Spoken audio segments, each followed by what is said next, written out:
evergreen trees indoors has traditionally been used to celebrate winter festivals by both pagans and Christians for thousands of years.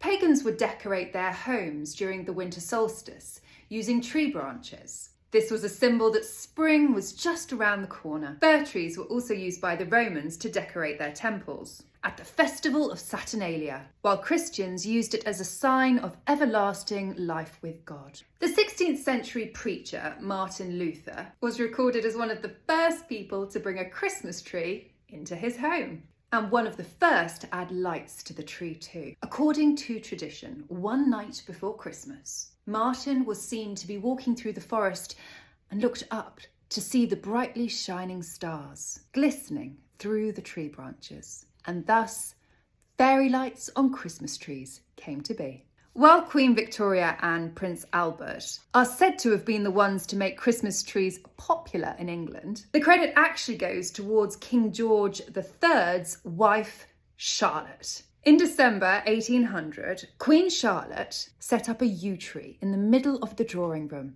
at the beautiful Queen's Lodge in Windsor. They held a large party for the children of the rich and noble. The tree was decorated with baubles, lights, small wax candles, and some fruit for the children to enjoy. There's nothing quite like the scent of a real Christmas tree to get you into the Christmas spirit.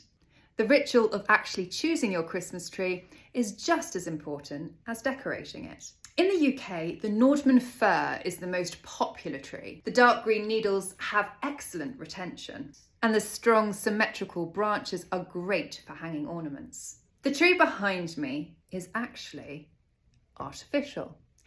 I decided after many years that although I loved the smell of real trees, I was concerned about it being a fire hazard. Now, I have my Christmas tree reasonably close to a wood burner in my living room, and I have seen some rather scary videos of Christmas trees igniting, and they terrified me. So I went on the hunt for a Christmas tree which looked incredible but wouldn't set on fire and was in essence fireproof. And the tree behind me, as you can see, looks amazing. It also takes seconds to put up. It's pre-lit, so you literally just pop the tree together, flick a switch, and off you go. Of course, you still get the joy of decorating it. And then I don't have to worry about watering the tree or looking after it, and instead I use scented candles to encourage the smell of Christmas in my house. An artificial tree, if it's used for at least 10 years, negates its carbon footprint, and that was very important to me. I didn't really like the idea of a tree being cut down for my pleasure, but equally I worry about sustainability and the carbon footprint of a plastic or fake tree being made.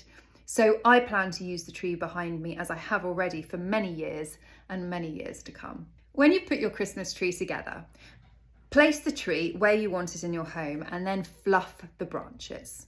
You can then add lights and then the decorations. Hang your key baubles first, then add picks and sprays, and make sure to showcase those extra special ornaments. And then, most importantly, the tree topper.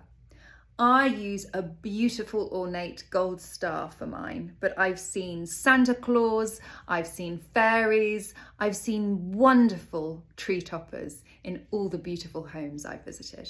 What type of tree topper do you like to use? And do you have any tips on how you like to decorate your tree? Let me know in the comments below.